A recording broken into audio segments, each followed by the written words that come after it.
काय रे समीर, चप्पल कुठे आहे तुझी? काय येडा वेड आहे का रे तू?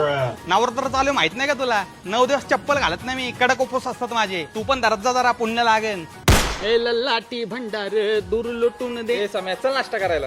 नाही ना भाई, माझा उपवास चालू आहे. मग काहीच खात नाही का? काहीच नाही, फक्त 3 टाइम खिचडी, आधी मध्ये राजगिरा लाडू, वेपर्स आणि 2 डझन केळी. रात्री झोपताना पिलो 2 लिटर दूध पितो फक्त. चांगलाच चालू आहे तुझं उपवास.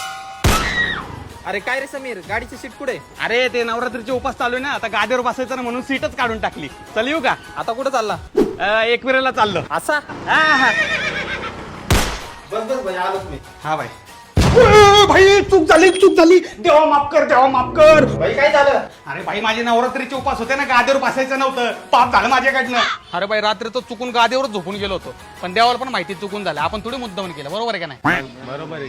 काय रे समीर, हे काय घेऊन चाललाय? अरे भाई, नवरात्र चालू आहे ना, 9 रंगाचे 9 शर्ट टाकले होते इस्त्रीला. आता रोज एक शर्ट घालून दांड्या घालायला जाणार.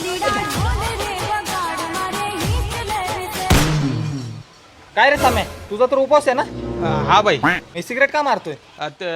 उपवासाला चालते भाई सिगरेट, गुटखा बिटका, म्हणजे गिळायचं नसतं ना. मी तर थुकतोय, फुकतोय ना, चालतं तेवढं.